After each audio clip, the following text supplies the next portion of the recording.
Hello, I'm Ari. In the last 48 hours, a new player has joined the board in Syria, which has turned into a real guerrilla war, and this new player promises to become a direct tactical challenge for Israel. We're talking about a NATO power, we're talking about Turkey. While the international press is distracted with year-end summaries, here in Israel a very critical leak is being closely followed. The Turkish President Erdogan is not only seeking to normalize his relationship with the new government in Damascus, led by al-Shara, but he has put on the table a bargaining chip that the Iranian regime will hardly reject.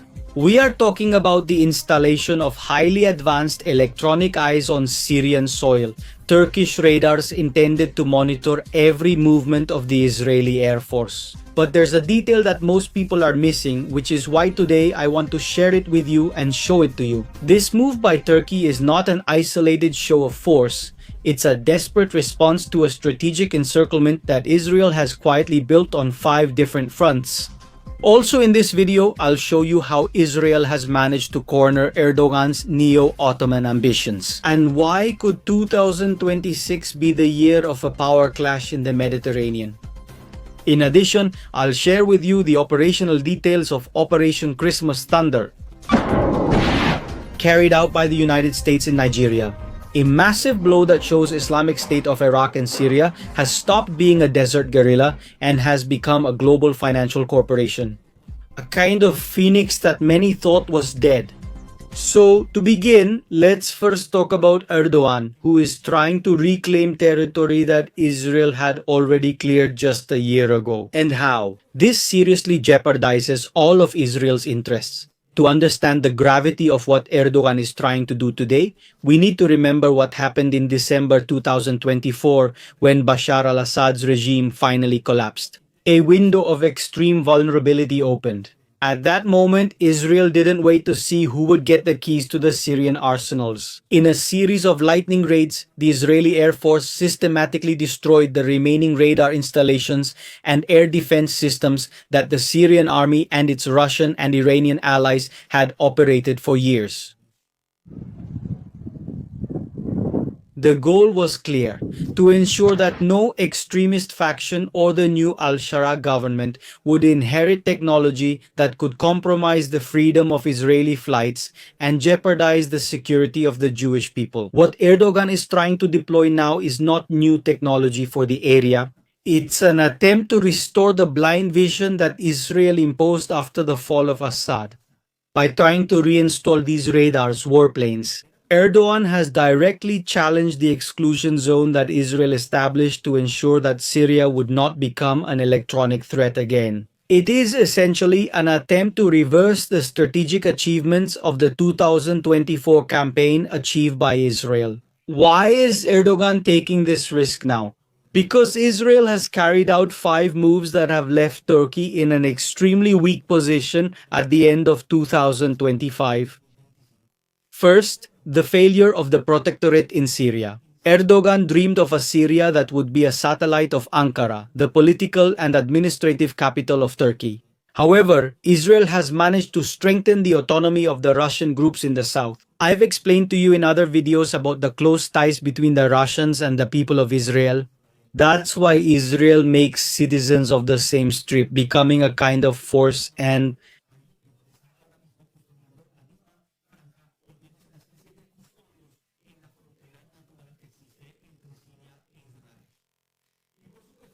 discussion of 0.36 visits by NGOs in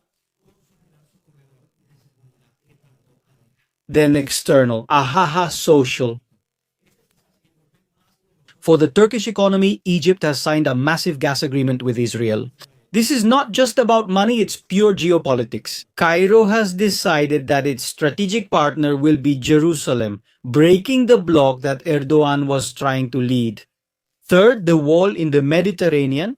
Greece and Cyprus have stopped being just neighbors to become an extension of Israeli defense. Cooperation in air defense and maritime trade has left Turkey isolated on its own coasts. While the media talk about presidential and highly ceremonial visits from Israel to Greece, what this really means, few people grasp, but you who are listening to me now will understand. This is high-level military strategy and intelligence.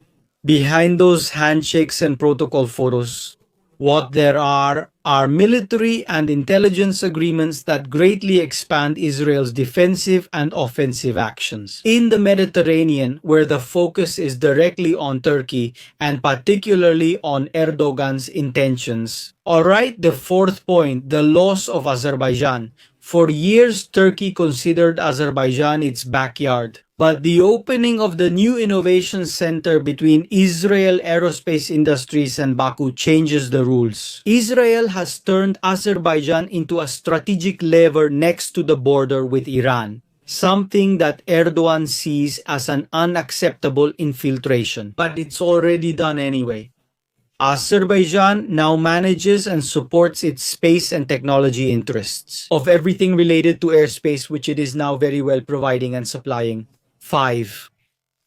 The German shield. Is the sale of the Arrow 3 system to Germany the move that irritates Turkey the most within NATO? Israel is now the one guaranteeing the strategic security of the most powerful country in Europe, giving it political weight in Brussels that Turkey has never been able to have.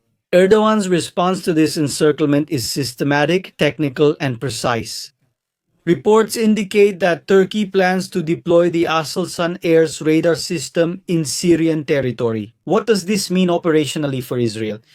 Well, these radars can detect the takeoff of fighter jets from bases in northern Israel, such as the Ramat David base, in real time. The data will flow directly to Tehran under the guise of regional cooperation. They know they can't beat Israel in a traditional air-to-air combat. That's why they try to blind the Israeli Air Force before the planes cross the border. It's an attempt to nullify the element of surprise that has been the hallmark of Israeli operations for decades. Now, several analysts here in Israel are starting to talk about what would happen if Turkey's intentions escalated and the scenario led to a direct confrontation between the Turks and Israel. What do the real numbers tell us? First, let's talk about air power. Israel operates more than 75 F-35I Adir, the most sophisticated stealth fighter jets invisible to conventional systems. Turkey relies on F-16s, which are starting to become obsolete. Its national project, the CAN, which aims to upgrade its war air fleet, is not even a reality yet, and it will take many years before they can update their fleet. Second, unmanned warfare. Here, Turkey is strong. Its tactic would be saturation. It has the capability to launch hundreds of A-15 drones and the well-known Kizlelma to try to exhaust Israel's interceptors. This is a very strong point to consider, given its capability not only to manufacture, but also what it already has in storage, speaking of these drones.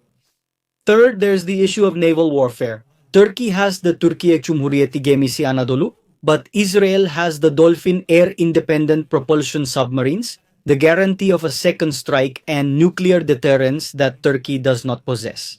Fourth, advanced defense. While Turkey boasts its Typhoon missile with a range of 1,000 kilometers, Israel has a sophisticated air missile system that has already been tested in multiple scenarios. And right now, it has the world's first operational laser system that shoots down aerial threats. For the cost of what you and I pay for a coffee, in other words, one shot costs the same as a cup of coffee, compared to the hundreds of thousands of dollars that any enemy missile can cost, something that undoubtedly transforms any potential war scenario between Israel and not just Turkey, but any traditional air combat situation, plane versus plane. The reality then is that Turkey is betting on mass and numbers, while Israel is betting on precision and asymmetric cost. Now, looking ahead to 2026, the outlook between Israel and Turkey is shaping up to be a low-intensity but high-risk confrontation. A direct clash between such powerful armies is unlikely, but proxy warfare will likely intensify. However, after what we witnessed 6 months ago, the intense 12-day war between Israel and Iran, well, anything can happen. Turkey will continue to use its allies to try to destabilize Syria, the West Bank, and Gaza, while Israel will strengthen its support for autonomous groups in Syria to ensure that Erdogan's southern border is never secure. 2026 will be the year when it will be decided whether Turkey will definitively lean toward the Russian-Iranian axis or if Israel's encirclement will force it to negotiate and stay on the sidelines. Now, something very important, 42% of the people who watch my videos are not subscribed. Many assume they are, but in reality, they're not. So right now, check that the subscribe button says subscribed, and if it doesn't, go ahead and tap it to subscribe. I assure you it doesn't hurt and it's free. Now move your finger a little to the side and tap the bell. This will let you know when I upload a new video. And with that, you'll stay up to date on what's happening here in Israel and in the most turbulent region in the world. Alright, while the Levant is boiling, let's now cross over to West Africa. On December 25th at 2:15 in the morning, the United States Air Force carried out Operation Christmas Thunder in Sokoto State. A little Christmas gift for ISIS, who hates Christians so much and is currently committing all kinds of atrocities against them. There in that region, what exactly happened? Alright, under President Trump's orders, a combination of Predator drones and A-10 attack aircraft struck 3 fortified complexes of the Lakurahua group. This group had carried out a massacre against Christian villages just 48 hours earlier, killing more than 60. The operation was impressive. Hellfire missiles were used to destroy communication centers and weapons depots. United States intelligence detected that these camps were not just simple huts. They had satellite internet terminals and advanced hardware to manage finances. All this has led many to discuss the resurgence of Islamic State of Iraq and Syria, or a Caliphate 2.0. What was discovered after the attack is alarming. This group makes, listen to me carefully, $191 million a year. Just as you see them, how do they do it? They use cryptocurrencies. They use cryptocurrency to move kidnapping funds globally. There's also the infamous blood gold. They control illegal mines in the Sahel. That gold is smuggled and ends up being laundered. In the markets of Dubai and Turkey, once again the Turkish connection appears. Even if it's not an official policy, Turkey's black markets are serving as a financial lifeline for the terrorism that the United States just bombed. The conclusion is clear. There are no more isolated conflicts in the world. The radars that Erdogan wants to install in Syria to help Iran are connected to the gold that finances terrorism in Nigeria. Israel has shown that it knows how to play the long game, but 2026 will put us all to the test. Technology, like the Iron Beam, is currently an undeniable advantage for Israeli air defense. However, constant vigilance is currently the fundamental pillar of the Jewish state. This fate of having so many enemies forces them to keep their ears very alert, like the lion watching over the plain.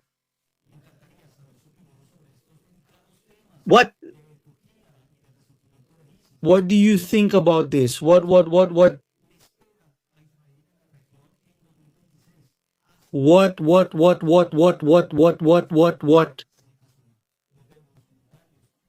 This is a direct analysis with specifics. Don't leave without subscribing. And of course, don't leave without leaving your like. See you.